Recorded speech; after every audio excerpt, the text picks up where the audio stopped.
ومرحبا بكم معنا وحلقة جديدة من حلقات الدفاتر القديمة تأتيكم على الهواء مباشرة. في هذه الحلقة التي نبقى فيها معكم لمدة ساعة تقريبا نضيف فيها الأستاذة الدكتورة إنعام بيوض، مدير المعهد العالي للترجمة بالجزائر والشاعرة والفنانة التشكيلية والمترجمة أيضا. أهلا بحضرتك يا دكتورة. أهلا بك. نورت الدنيا النهاردة، ويعني سعيد بلقاء حضرتك جدا. شكرا. يعني من زمن ما تقابلناش. التقيت بالدكتورة إنعام في 2010 أعتقد في الجزائر، وكان لقاء ثري جدا، لقاء تلفزيوني أيضا أجري بس في الجزائر في هذا الوقت. دكتورة إنعام بيوض ولدت في دمشق لأب جزائري وأم سورية شركسية. بدأت مسارها الجامعي في جامعة دمشق لتغادرها بعد سنتين إلى الجزائر، حيث حصلت على ليسانس في الترجمة الفورية، فرنسية، إنجليزية، عربية، ثم ألمانية أيضا، ثم ماجستير في الترجمة الأدبية، ثم دكتوراه الدولة في تعليم وتقييم الترجمة في الجزائر. عملت الدكتورة إنعام في الفترة بين عامي 1985 وعام 1990 معيدة بمعهد الترجمة في جامعة الجزائر، ثم بعد ذلك في الفترة بين 1992 و 1999 كأستاذة مكلفة بالدروس بقسم الترجمة بجامعة الثانية بوهران. عملت أستاذة مكلفة بالدروس أيضا في قسم الترجمة والترجمة الفورية بجامعة الجزائر من 99 وحتى 2003، وأستاذة في قسم الماجستير للترجمة بجامعة الجزائر لمادتي الأسلوبية المقارنة للعربية والإنجليزية والترجمة من الإنجليزية إلى العربية. هي أستاذ مشارك في المدرسة العليا للفنون الجميلة، وأستاذ مشارك في المدرسة الوطنية للإدارة بالجزائر. تعمل منذ عام 2004 وحتى الآن مديرة للمعهد العالي العربي للترجمة بالجزائر التابع لجامعة الدول العربية. الدكتورة إنعام بيوض لديها العديد من الترجمات في الشعر والرواية والفن وعلم الآثار وغيرها، كما أقامت أيضا عددا من المعارض الفنية التشكيلية المقرونة بالشعر، وأحيت العديد من الأمسيات الشعرية في الجزائر وفرنسا. صدر لها ديوان بعنوان رسائل لم ترسل، ولها ديوان آخر تحت الطبع بعنوان إلى من ليست بشقراء لكنها تحاول. حازت على جائزة مالك حداد للرواية عن روايتها السمك لا يبالي، وقد نشرت العديد من الدراسات مثل الترجمة الأدبية مشاكل وحلول، وترجمت من الفرنسية إلى العربية مجموعة قصص الأطفال من تأليف فاطمة بخاي، وصدر عام 99. ترجمة من الفرنسية إلى العربية أيضا لنظير العقون، وصدر عام 2000. ترجمة من الإنجليزية إلى العربية The British in Algeria لعثمان بن شريف، وترجمت من الفرنسية إلى العربية رواية رشيد بوجدرة انبهار. ترجمت سلسلة أيضا من 7 كتب تعليمية للصغار Enjoy Learning، وترجمت من الفرنسية إلى العربية رواية ياسمينة خضرة.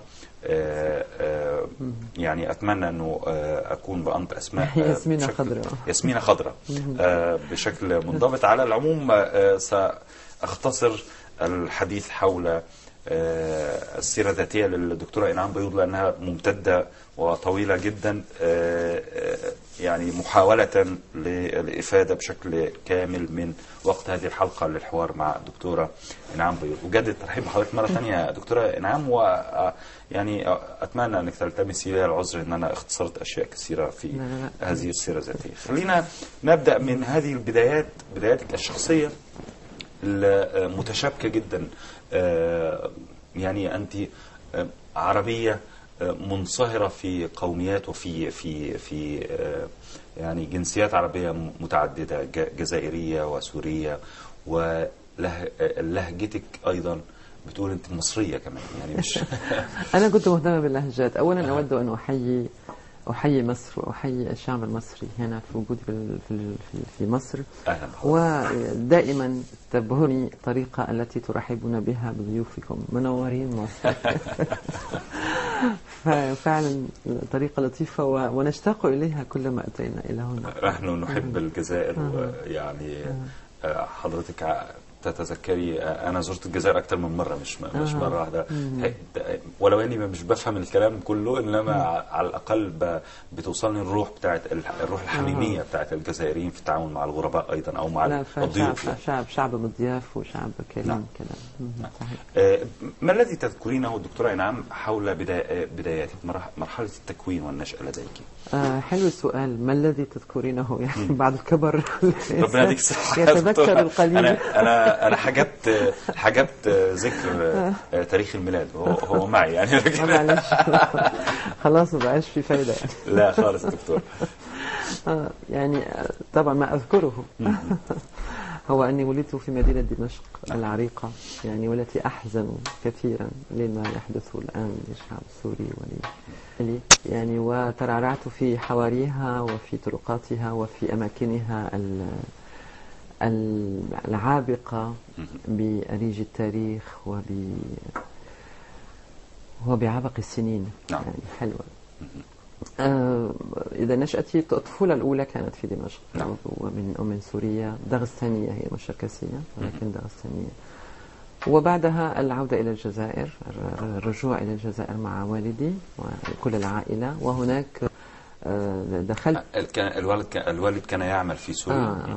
ثم دخلت في مدرسة لأن والدي كان مصرا أن أتعلم اللغة العربية، وفي ذلك الوقت كانت يعني ربما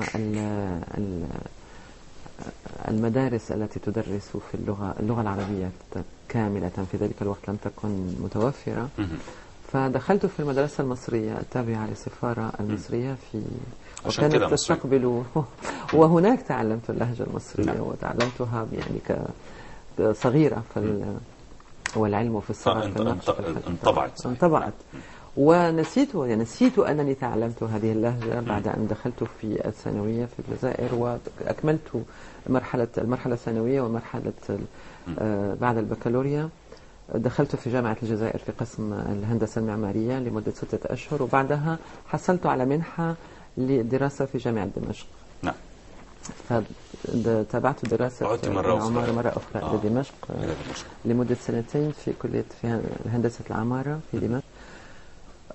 ثم عدت إلى الجزائر بعدها، يعني قطعت دراستي ورجعت إلى الجزائر لأدخل في كلية الفنون الجميلة.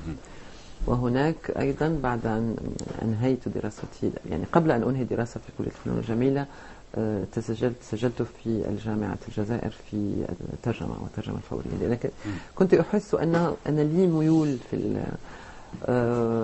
في الترجمة وفي اللغات وفي التعرف على الآخر. يعني كان هناك فضول للتعرف على الآخر كبير.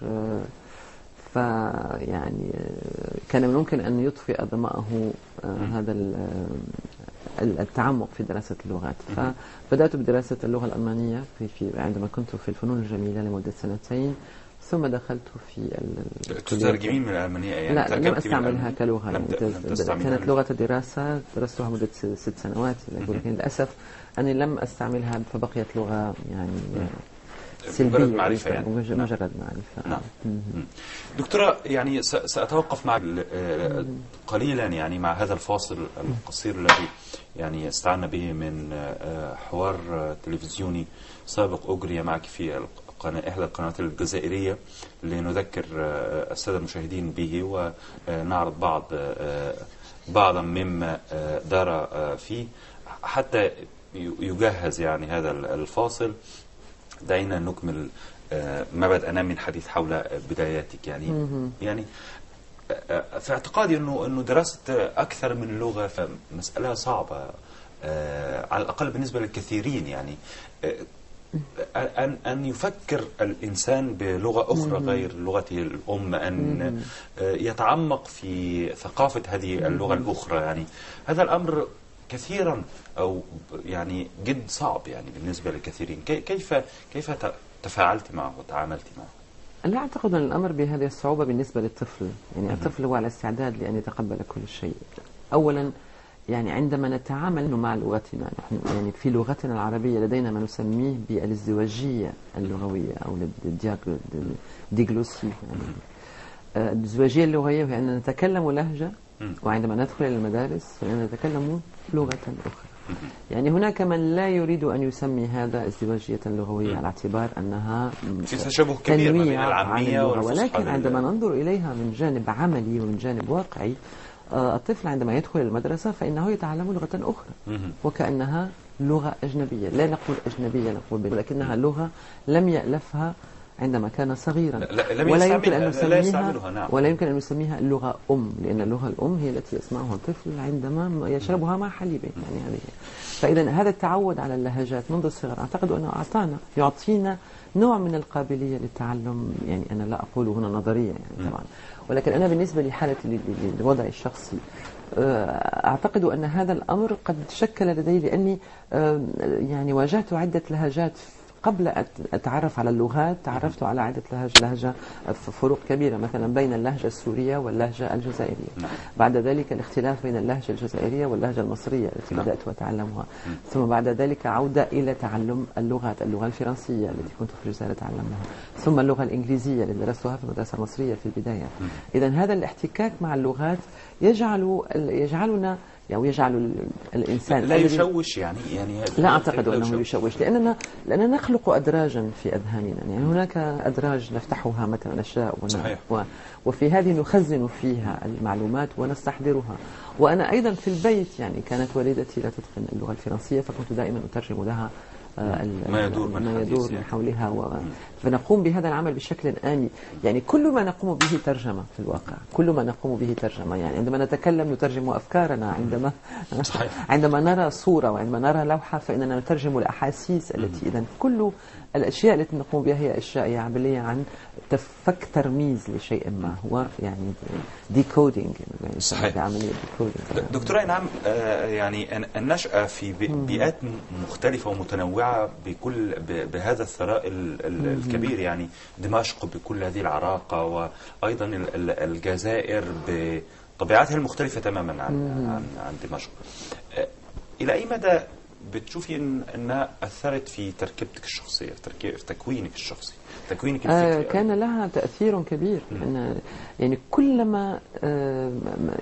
كلما زرنا بقعة كلما زدت اتساعا. يعني أنا في رأيي يعني الغوص أولا النشأة في دمشق طبعا أثرت فيها تأثيرا بالغا، لأن وخاصة دمشق الستينات، من نهاية الخمسينات والستينات، يعني حتى لا نقول بأننا من القرن الماضي أو القرون اللي قبلها. إذن هذاك الجو الرائق المتسم بالهناء والمتسم بطبيعة، فعلا طبيعة كانت مسالمة والحياة كانت رائعة في ذلك الوقت. إذن كلها تبقى ذكريات وتحملها وتعيش فيها وكأنها حلم مفقود. نحن ذكريات طبعا عندما عدت إلى دمشق بعد 30 سنة من تركها، من المغادرة الأولى، ودخلت إلى بعض الشوارع وكنت أظنها شوارع عريضة جدا، لأني كنت أراها بنظرة الطفولة، فوجدتها شوارع ضيقة بالكاد تمر بها سيارتان. يعني فهذا تحجيم الذاكرة والذكريات إلى وإرجاعها إلى من حجم الطفولة إلى حجم العمر الراشد. يعني هذا أحيانا يعني مرة من المرات قلت ليتني لم أعد. صحيح. ليتني احتفظت بتلك الذكرى القديمة، ولكن طبعا هناك ذكريات أخرى نأخذها ويعني تنطبع في أذهاننا وفي عقولنا ووجداننا عندما نكون كبارا أيضا. يعني هناك روائح، هناك أشياء، هناك مناظر، هناك ضحكات نسمعها، يعني وجوه بشوشة، كل عناصر الصورة، كل عناصر الجزائر أيضا، الجزائر فيها ذلك العبق يعني مثلا في قصبة الجزائر، يعني أنا كان لي العائلة التي كنا نعرفها في ذلك الوقت والتي نسبناها، يعني أصبحنا كانت تعيش في قصبة الجزائر، وكان ولي فيها ذكريات أيضا. نفس تلك الذكريات التي عشتها في دمشق القديمة أراها تتكرر في نفس ذلك الجو، لأن طبيعة الحياة صحيح هناك اختلاف جغرافي كبير، ولكن طبيعة الحياة، طبيعة المجتمعات متشابهة تقريبا، يعني في كثير من التشابه. الاختلافات قد تكون في الملبس، في نوع الأكل، ولكن كل الشيء المتعلق بطقوس الحياة وبالنظرة للحياة ونظرة للحياة هي اختلافات، يعني فيها تقاربات كثيرة. إذن هذا يعطيك ثراء، يعطيك بعدا أعتقد، يعني ويعطينا نوعا من النظرة إلى الأمور بشكل أبعد. يعني نوع من الحساب النسبية يعني كونك أنثى، يعني إلى أي مدى بتشوفي أنه أثر في توجهاتك الدراسية والعملية أيضا في البداية؟ في البداية كنت أريد أن أصبح طيارا. يعني كوني أنثى لم يكن يشكل بالنسبة لي أي عائق لا أعتقد أن هذا كان يعني موضوع في الجزائر أو في سوريا أو يعني في هذا الوقت تتعاطى مع فكرة النوع يعني. أعتقد في وقتنا لم تكن مطروحة المسألة، بالعكس كانت هناك كل الأبواب مفتوحة يعني للدراسة، وخاصة في الجزائر ما بعد الاستقلال يعني مفتوحة الأبواب كانت كلها. يعني أن أكبر عدد من القضاة النساء، أكبر عدد من الأطباء، الطيارات يعني قائدات الطيارات، يعني في سلك الشرطة أيضا هناك عدد كبير من النساء. إذا لا توجد هذه ليست من الأشياء التي طرحتها في حياتي، يعني كوني أنثى ماذا أختار، لا يعني كانت الاختيارات مفتوحة سواء كنت أنثى أو ذكر. يعني وهذا شيء فعلا كان إيجابيا جدا في تلك الفترة ولا يزال في الجزائر. ده أمر رائع بالتأكيد. على مستوى الوعي دكتورة إنعام، تشكل وعي أكثر من جيل في الجزائر كان يعني واقع تحت سطوة الثقافة الفرنسية والتوغل والتغول الفرنسي الذي حدث على الجزائر بشكل عام في فترة من الفترات، طبقا لوجود يعني نظرا لوجود الفرنسيين كمحتلين في الجزائر.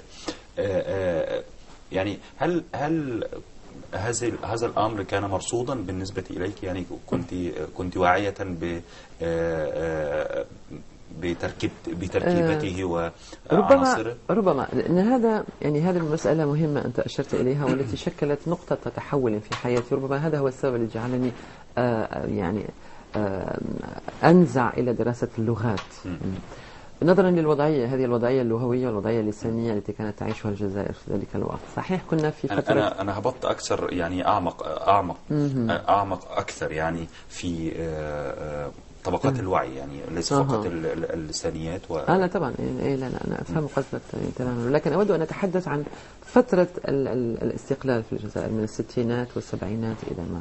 طبعا هناك كانت فترة ذوق شديد إلى تعلم اللغة العربية، وفرنسا لم تكن تتصور في وقت من الأوقات بأنها ستترك الجزائر، وبالتالي تركتها دون شيء، دون يعني إدارات فارغة وبلد فارغ تماما، وبلد خرج من فترات منع فيها استعمال اللغة العربية من عنباتا، لم يكن تدرس في المدارس. إذن هذه وضعية خاصة جدا بالجزائر، وهي مختلفة عن الوضعية التي عاشتها تونس في المغرب العربي.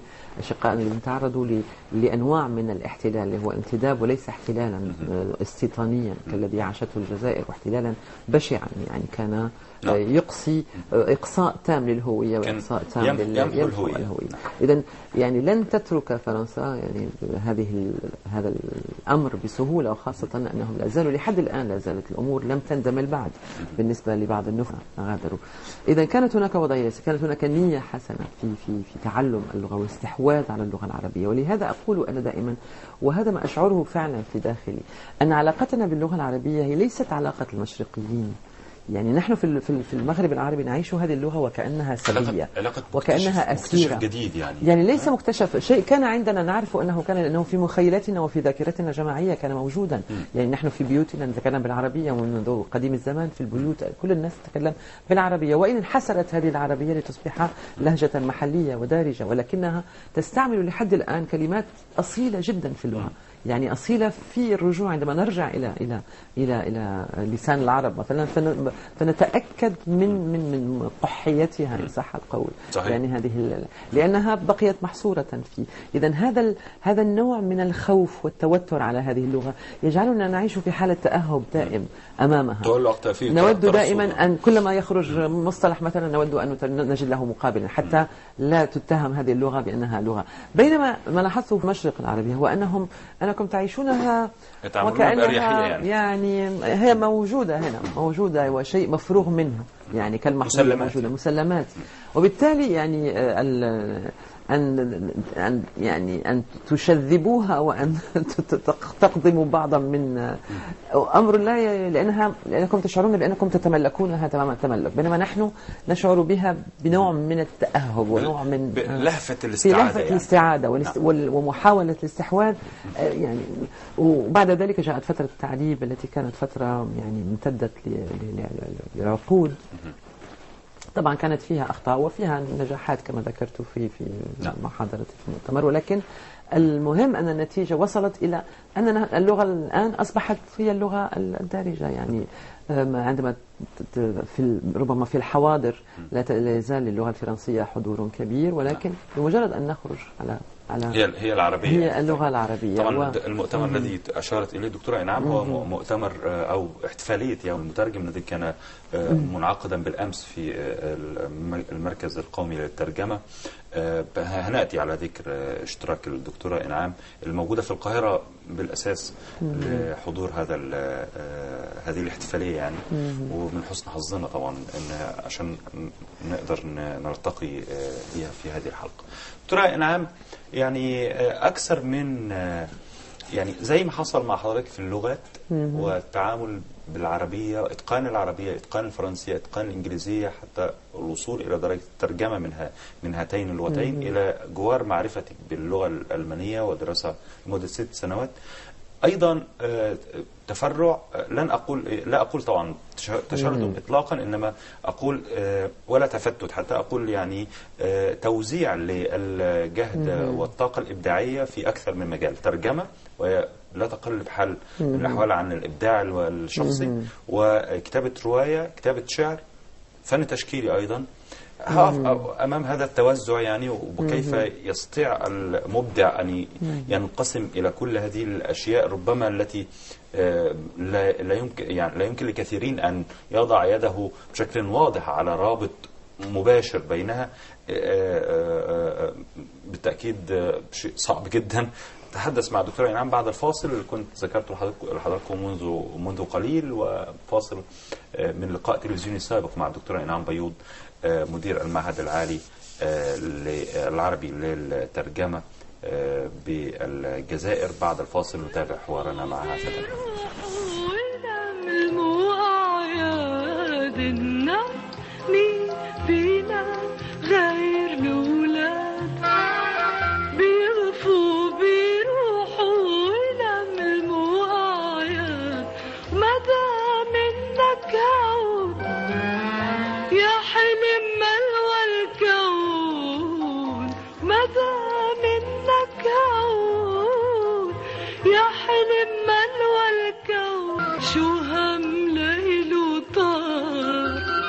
وينقص العمر نهار، بس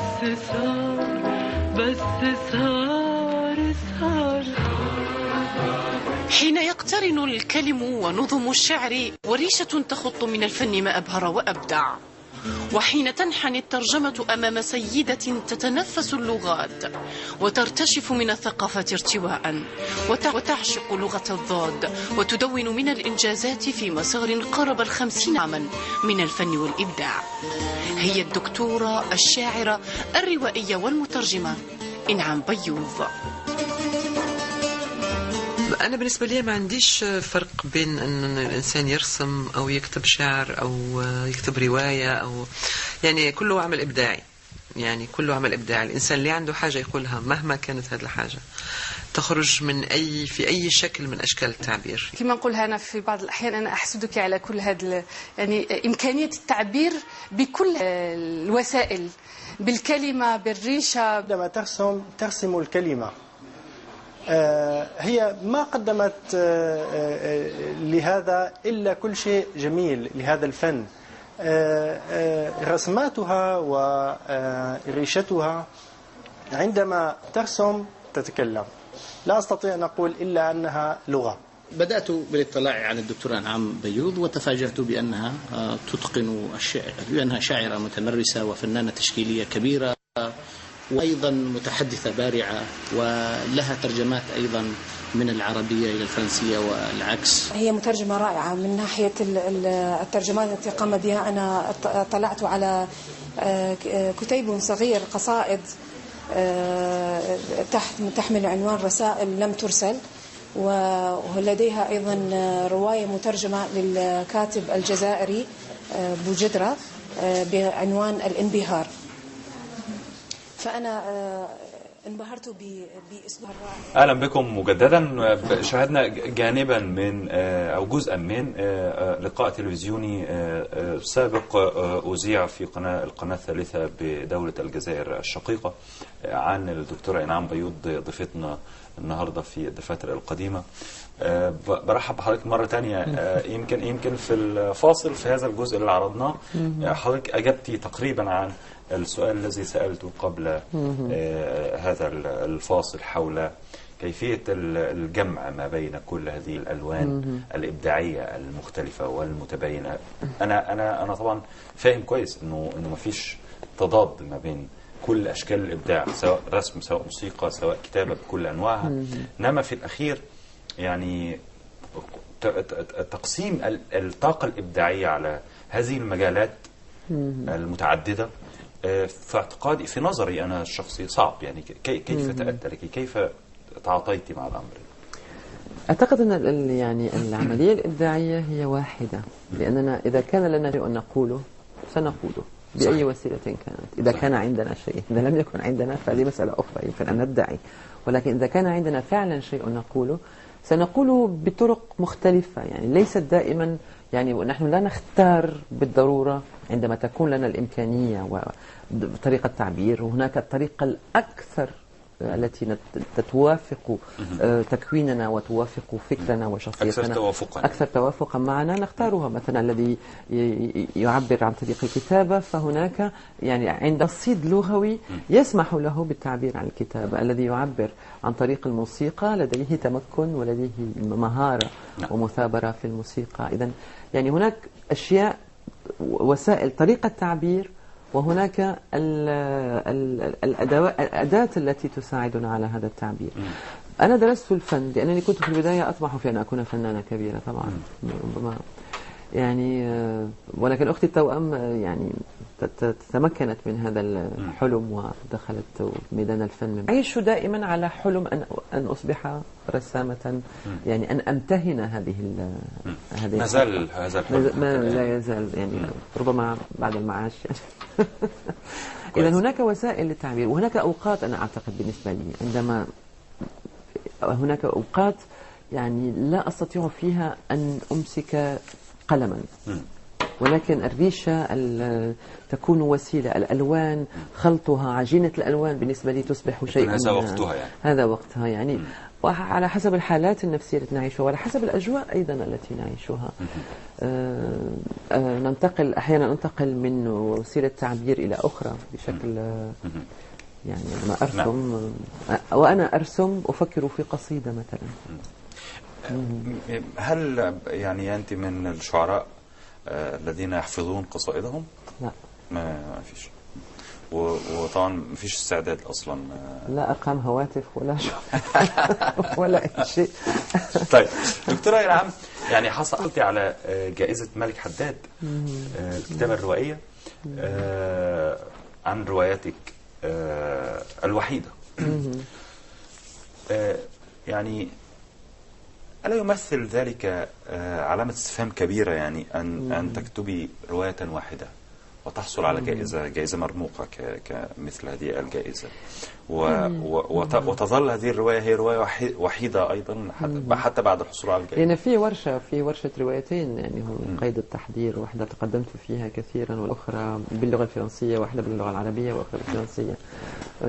يعني ولكن الوقت لا يساعدني، يعني الرواية تحتاج إلى بعض التفرغ والاستمرارية أيضا عندما نترك الأمور، ولكنها سوف تنتهي. يعني هناك روايتان على الأقل سوف يعني تخرج، يعني في استمرارية للمشروع. ولكن يعني ربما ليس لدي ما أقوله، يعني لا داعي لأن نكتب روايات ولمجرد أن خرجت رواية ونالت جائزة. ربما هذا هو حظي من الإبداع، يعني وأنا أيضا أمارس الفن كنوع من الهواية. الهواية يعني كيف أقول لك، المنغمسة في الاحتراف، يعني هذا هو يعني نوع من يعني لا أدعي شيئا، يعني لا أدعي بأني روائية ولا أدعي بأني شاعرة، وليس لدي فعلا يعني في داخلي ليس لدي هذا الإحساس. يعني أنا أكتب، عندما كتبت مثلا طب من أنت يعني؟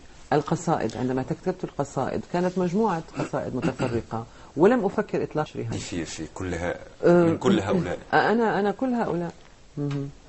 لست روائية؟ لا لست لا شاعرة؟ لا. لست فنانة تشكيلية؟ لا. أنا في الوقت الذي أكتب فيه رواية ربما روائية، ربما يعني إشارة استفهام. وفي الوقت الذي أكتب فيه شعر ربما يعني يخيل إلي أنني شاعرة. يعني هذا لا أحكم عليه أنا. يعني محاولة منك للتبرؤ من طبعا هناك خوف يعني خوف مسبق، يعني تبرؤ مسبق وإحساس بمسؤولية وخجل كبير من الجمهور. يعني أنا لا أظن في نفسي يعني حتى خاصة عندما نقرأ أدبا كبيرا، عندما تقرأ كونديرا وتقرأ ماركيز وتقرأ هؤلاء العظام، تقول من أنت حتى تأتي لتخربش وتعطي وتضيع وقت الناس يعني. ولكن هذا أيضا قبل كونديرا يعني وقبل ماركيز كان هناك تولستوي، كان هناك كان يعني، ولكن عندما تقرأ أنا أقول هؤلاء العظام الذين صنعوا، لو كان يعني ماركيز وكان كونديرا قالوا نفس الكلام فما كانش هيبقى في ماركيز.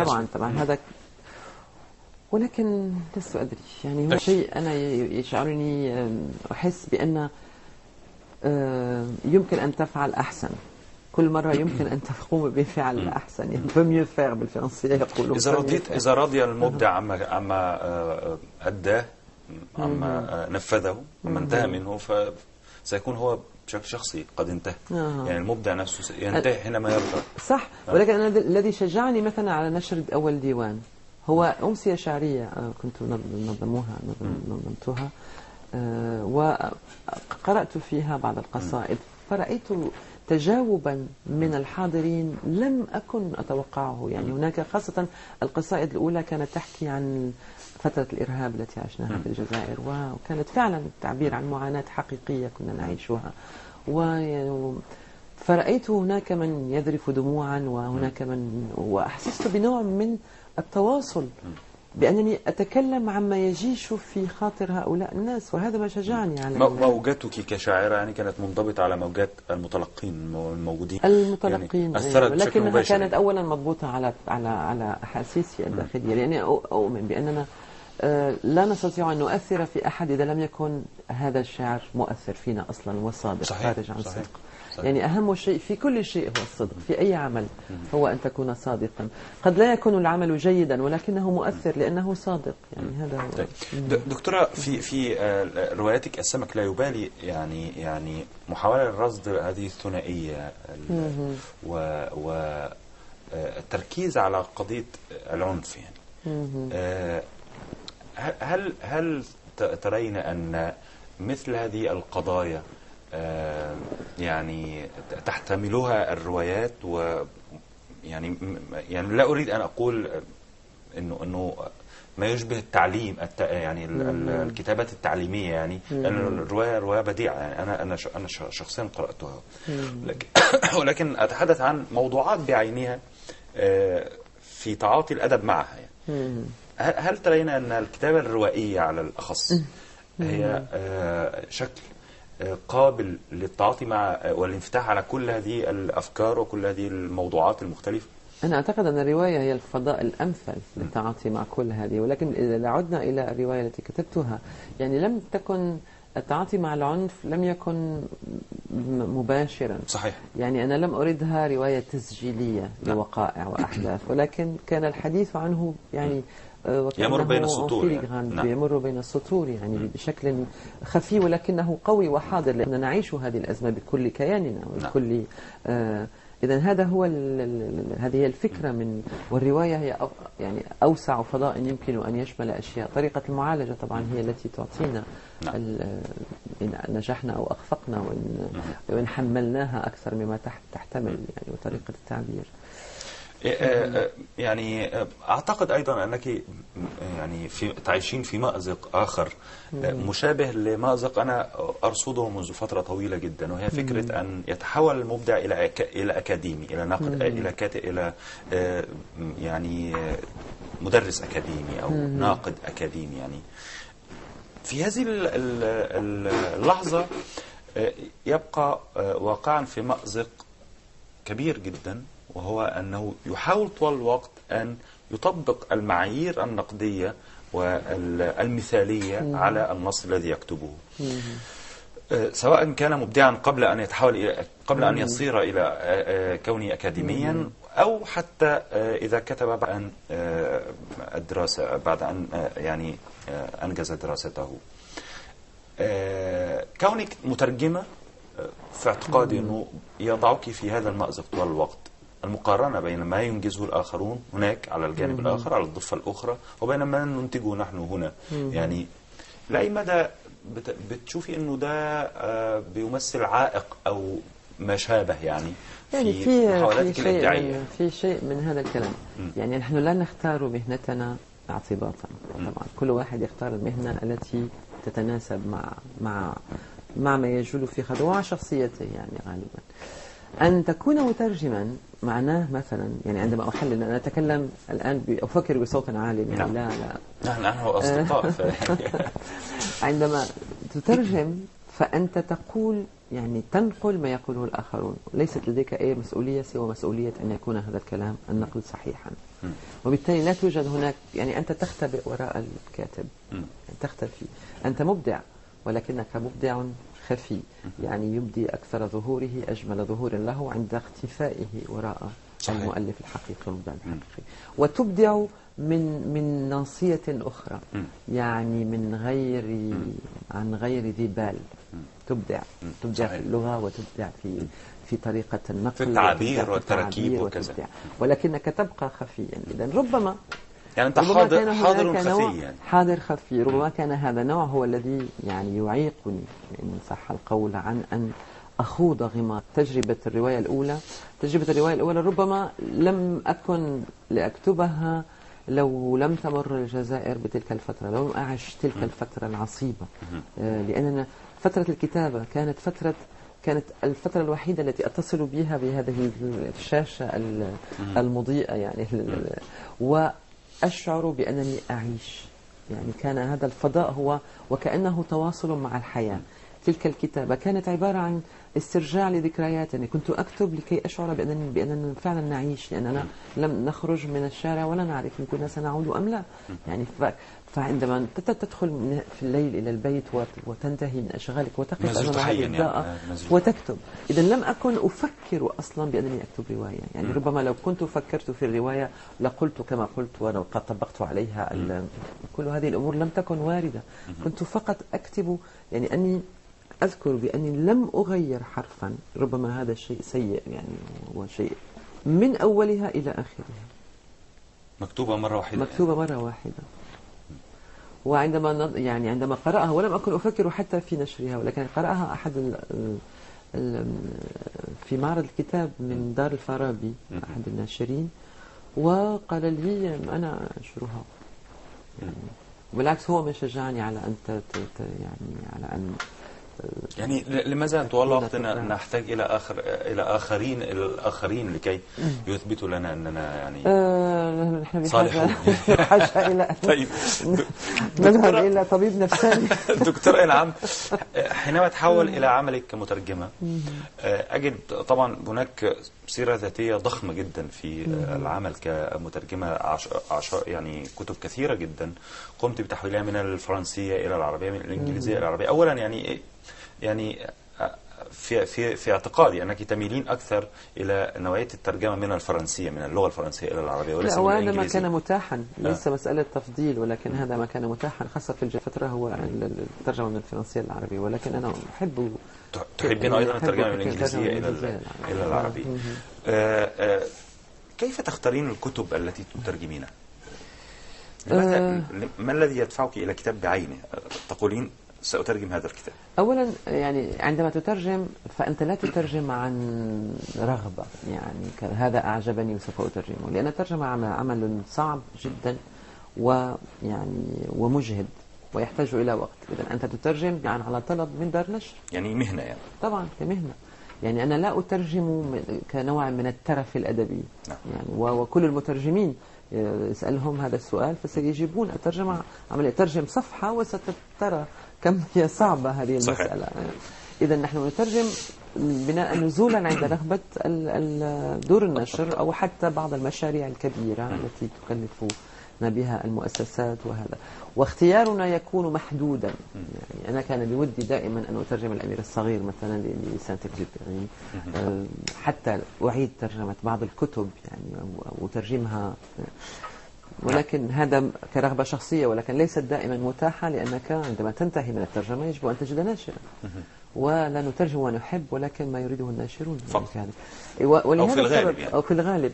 لهذا أيضا يعني عندما تحدثنا في هذا المشروع يعني أود أن أخرج من الدائرة الشخصية لكي نبدأ في التحديث. سأتحدث معك عن الترجمة ووضع الترجمة بشكل عام، خريطة الترجمة في العالم العربي وإشكالية هذه العملية الشائكة المعقدة التي في اعتقادي الشخصي أنه لا يمكن للوطن العربي بأكمله أن يتقدم ولو خطوة إلى الأمام إلا بوجود ظهير قوي من الثقافة والتفاعل مع ثقافة أنا الأخرى. أقولها صراحة يعني وبكل أمانة، ليس لنا مخرج من هذا المأزق المعرفي فعلا، لأنه مأزق معرفي. صحيح. الآن إذا لم ندخل الترجمة في حساباتنا اليومية، لا أقول في خططنا التنموية ولكن في حساباتنا، أن الكل معني بأمر الترجمة.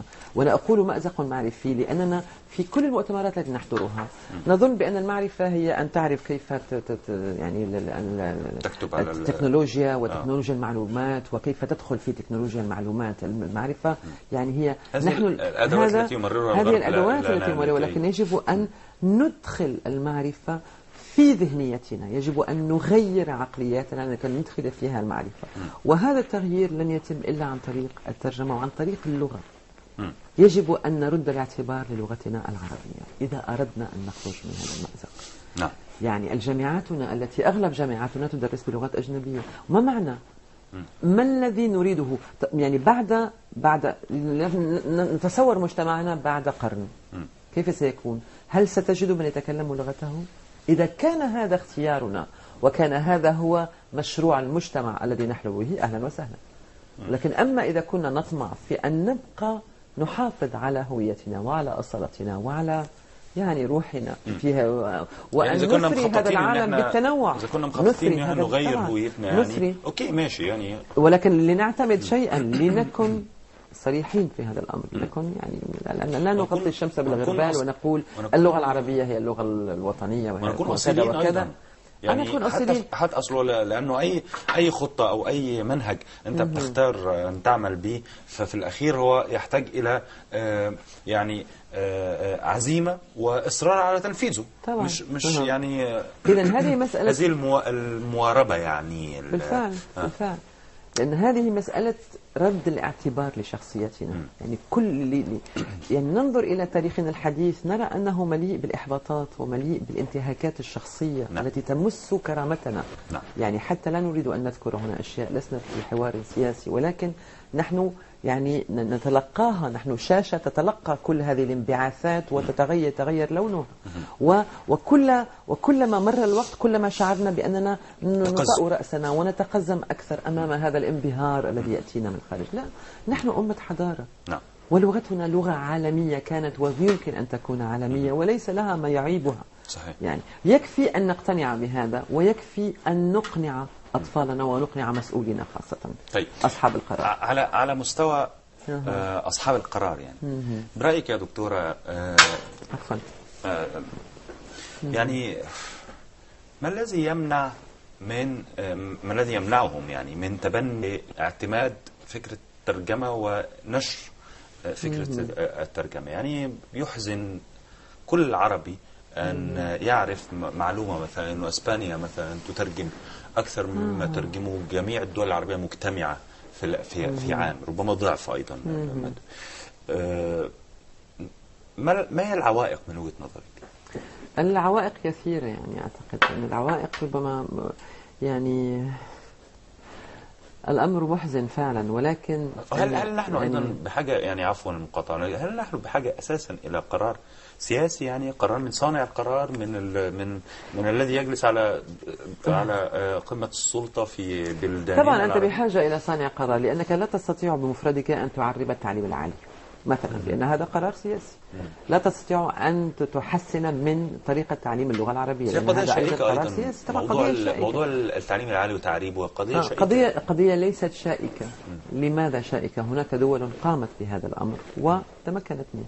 عندما تتمكن من لغتك ليست قضية. انظر إلى المجر. لماذا؟ المجر بلد صغير قد هذا، يعني كهكذا، ويترجم كل ما يخرج إلى اللغة العربية، وطور أفضل برامج الترجمة الآلية طوروها في المجر، ويعلمون بلغتهم، والجامعات تدرس، وهذه في المجر. انظر فنلندا أيضا نفس الشيء. يعني لدينا أمثلة. اليابان، كوريا، يعني نأخذ أي بلد في بلد متقدم، نحن نقول لا نقول أن نتشبه ببلدان، ولكن كل هذه البلدان اعتمدت لغتها. اليابان كانت شرطا في الاستسلام أن لا تتخلى عن لغتها، كانت هذا الشرط الأساسي، وعدم التخلي عن لغتها. صحيح. يعني إذا وانظر ماذا صنعت اليابان بلغتها التي يعني هل اللغة سهلة كاللغة العربية نقولها أم تعتبرها؟ يعني لا نريد أن نعطي هذا التدرج للغات صعوبة ولكن المسألة بحاجة، يجب أن نقتنع بأنها مسألة مصير، ويجب أن نقتنع بداخلنا، وأن يقتنع أصحاب القرار بأنها مسألة مصير أيضا. طب إيه العوائق التي تواجه صانع القرار لكي يضع هذا هذا هنا أيضا دور المثقفين. المثقفون عندما لديهم يعيشون في وضعية تذبذب أمام اللغة. من جهة يودونها أن تبقى يعني لغة تراثية ولغة كذا، ومن جهة أخرى يعني هناك خطاب متذبذب بالنسبة للمثقفين، وموقف المثقفين وموقف أهل العلم أيضا. نعم. يعني ما الذي يمنع هذه اللغة من أن تتطور؟ لا شيء يمنعها. أنا بالتأكيد لا شيء يمنع هذه اللغة من أن تتطور. هناك إرادة إخراجها من تلك القداسة التي أغرقناها فيها وطوقنا ضيقنا عليها الخناق، وأن نجعلها لغة تعامل، فعلا لغة تعامل. إذا يجب أن نطور تعليمها تطوير قواعد اللغة العربية لكي تصبح أهلا أو قابلة لأن لأنه زمان يختلف، يعني طبعا الاستعمالات اليومية تختلف. أو أن نقول، يعني إذا أردنا أن نخرج من هذا المأزق الحضاري المعرفي، أو أن نقول أن هذه اللغة هي لغة تراثية وستبقى لغة فولكلور، أن نقر بذلك ونلتزم بذلك ونجعلها لغة قاموسية. يعني انظر للغة العبرية، كيف طورت اللغة العبرية. اللغة العبرية كانت لغة ميتة تماما، يستعيدونها، ونحن لغة ميتة تماما، والآن أصبحت لغة علم ولغة. إذن هذه كلها، كل الادعاءات وكل الحجج التي يأتي بها أولئك الضالعون في العلم يعني كلها حجج واهية. والمسألة مسألة رصد الإرادة السياسية القوية، إرادة بمصير مشترك يعني بقناعة مشتركة بأن هذا هو قدرنا. يعني لا نستطيع أن نغير ما نحن هذا هو قدرنا، وما علينا إلا أن بوعي بأهمية هذه القضية، أو الاختيار الواعي لشيء آخر. طيب. لبديل صريح. هذا هو. بس يبقى في وضوح في الآخر. يكون هناك وضوح. طيب دكتورة إنعام، يعني إيه إشكاليات الترجمة بقى؟ يعني لماذا لا يهتم العرب بالترجمة من اللغات الأخرى، خاصة الترجمات العلمية مثلا؟ وفي اعتقادي انه بدون احتكاك مع كل ما توصل اليه العالم من حولنا وتقدم تكنولوجي وعلمي مذهل، يعني فلن نسير خطوة واحدة الى الامام ايضا. يعني برأيك ايضا ما هي العوائق؟ العوائق في انت جيد، انت تترجم، ترجمت كتبا، لمن تترجمها؟ هل يعني أحد يقرأ؟ طبعا ليس مسألة لا أحد يقرأ. أنت تترجمها مثلا لطلبة. هل نترجم؟ هل نتوجه إلى الشباب في الترجمة؟ لمن نتوجه؟ طبعا هناك الترجمة للأطفال، الترجمة للناشئة، والترجمة بالنسبة للثقافة العلمية شيء مفيد جدا. ولكن عندما تترجم كتبا علمية يعني دقيقة، هل تترجمها للباحثين هؤلاء المفروض أنهم يدرسون بلغة أجنبية، فلماذا تترجمها لهم؟ يذهب إلى المرجع. لماذا تترجمها؟ إذا لم تكن هناك خطة وسياسة. بترديها للتعليم يعني. طبعا للتعليم، التعليم هو الأساس. نعم. التعليم هو الأساس والترجمة هو الأساس.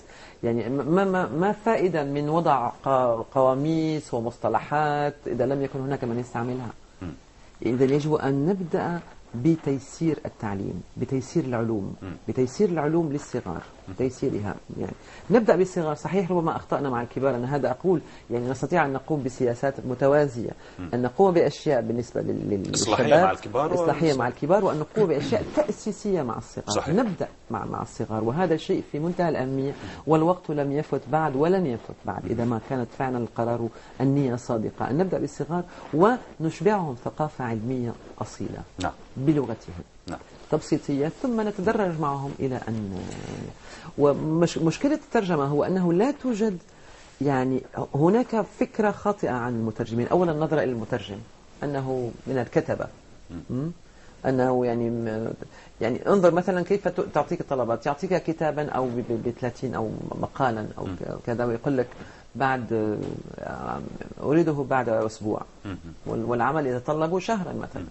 فالناس لديها فكرة يعني تحقيرية لهذه المهنة، وأيضا الفكرة التحقيرية رافقتها المكافأة التي تعطى للمترجم مقابل عمل مضمن إذن ضئيل جدا. هذا السبب يجعل المترجم لا يلجأ إلى الاحترافية. فالترجمة لحد الآن ليست عملا احترافيا يعني بدوام كامل، أنا أقولها. صحيح. إذا الناس يترجمون لأنهم يريدوا أن يكمل نهاية الشهر. تطلب منك دار النشر عشان تترجم الرواية الفلانية أو الكتاب الفلاني يعني. أوكي، اتفقنا على سعر واتفقنا وعملنا طب أنا بشتغل وأنا هقبض لما أخلص. طيب أثناء ما أنا بشتغل لغاية ما أخلص هاكل منين؟ بعيش لا، منين؟ يعني هناك عقود يمكن أن يعني يمكن أن تناقش العقود، أن يأتي نصف المبلغ في البداية والنصف في النهاية، ولكن غالبا دور النشر لا تعطيك نصف المبلغ في البداية. صحيح، هو ده اللي أنا بتكلم عنه. بعيش منين بقى لغاية ما أقبض في الآخر؟ إذن هذه المشكلة. وحتى لو عشت، حتى لو أعطتك كل المبلغ فلن يكفيك لتعيش. صحيح. أنه هذا لا يمكن لحد الآن في كل البلدان العربية لا تستطيع أن تعيش من نتاج عملك كمترجم، وهذه هي كارثة. يعني هذه كارثة بالنسبة للمهنة، بالنسبة كيف ستقوم بحركة ترجمة إذا كانت؟ كيف يمكن أن تنهض وليس لديك جيش من المترجمين، ولا نقوم بأي شيء لتطوير الترجمة الفورية، الترجمة الآلية؟ طيب، هناك في اسبانيا في توليدو على وجه التحديد طليطلة، مدرسة طليطلة يعني مكان عبقري. الناس هناك بتشتغل بالطريقه. طبعا مدرسه المترجمين في طليطلة بيصدروا عشرات يعني اعتقد مئات ربما في العام الواحد، وبيدرسوا الترجمة يعني يؤهلوا المترجمين لكي يصيروا مترجمين محترفين في هذه المدرسة. في بلدة صغيرة جدا طليطلة، مساحتها الأصلية كيلومتر في بلدة ليست صغيرة في الجزائر أيضا هناك المعهد العربي للترجمة الذي يقوم بنفس هذا العمل. يعني ولكن طليطلة وأعرف ما تقوم به وما نقوم به نحن. هو ده هذا الانبهار بطليطلة لأنه لا هو ده بصراحة شديدة، ده سر استدعائي لنموذج طليطلة علشان أروح بحضرتك للنقطة الأخيرة في حلقتنا، الحديث عن المعهد العالي للترجمة في الجزائر. يعني خلينا ناخد فكرة عنه، لأنه أنا مش حابب أقول إن أنا على المستوى الشخصي ما عنديش معلومات، يعني مش شايف مردود مباشر ملموس للمعهد. ممكن يكون في أنا يعني جاهل بيه يعني مردود مباشر أن يخرج لحد الآن منذ أن حامل شهادة ماجستير في الترجمة توزعوا في البلدان العربية يعملون في دول الخليج وأن ينتج يعني عدد مهم من الترجمات بالنسبة لمعهد صغير، وهي يعني أكثر من 300 كتاب مترجم لحد الآن، يعني في وملتقيات علمية ودورات وندوات وكتب، وبخلاف كل الأعمال الترجمة الفورية التي يقوم بها أيضا مع طب إيه المشكلة بقى؟ يعني ما بتروح أي مكان في العالم يقول لك مدرسة طليطلة، بس ما حدش في مصر مثلا ياخد باله المعهد العالي للترجمة في الجزائر. ليه؟ لأن مسألة الإمكانيات أيضا، وطليطلة أيضا هي انبهار أيضا. طليطلة مدرسة قديمة وعريقة أيضا، يعني مدرسة ليست ابنة البارحة طبعا. واختاروا طليطلة لأنها كانت أيضا في السابق في الماضي كانت مدرسة عريقة طليطلة، مثل دار الحكمة يعني في أيضا ليكول دو توليد معروفة، ليكول سكول اوف توليدو، يعني مش في التاريخ في تاريخ الترجمة معروفة، وبالتالي لها رصيد عريق من يعني المعهد يعاني من قلة الإمكانيات يعني مسألة اهتمام الدول به، لأن المعهد لا يستطيع أن يمشي ب 17% من ميزانيته مثلا. نسبة حصص الدول العربية طبعا المعهد تابع لجامعة الدول العربية، طبعا أن تبلغ حسبة نسبة السداد 20% من الميزانية، كيف تستطيع أنت؟ مش يمكن أن تدفع الفواتير. إنما يحصل إعصار في أمريكا في ولاية مش عارف مين، فيبقى في نصف مليار من هنا و100 مليون. يوجد هذا الاهتمام بأن هذه مؤسسة للجميع وفائدتها سوف تعم على الجميع. نحن دائما ننظر إلى الفائدة الآنية، يعني مسألة كما ذكرنا دكتورة منذ البداية أنه فكرة أنه الاقتناع بأهمية الترجمة. أنا بشكرك جدا يا دكتورة، للأسف الوقت جري بسرعة وتخطينا حتى الوقت المخصص لينا. بشكرك شكرا جزيلا على الدعوة وآسفة على هذا الاندفاع، لأنني متحمسة بالعكس احنا استمتعنا بحوارك والله يا دكتورة. نعم دكتورة نعم للترجمة الجزائرية الروائية والشاعرة والفنانة التشكيلية والمترجمة الكبيرة كانت معنا في هذه الحلقة من الأدفات القديمة ضيفا عزيزا علينا. أتمنى أن يتجدد معها اللقاء في فترة قادمة قريبة إن شاء الله.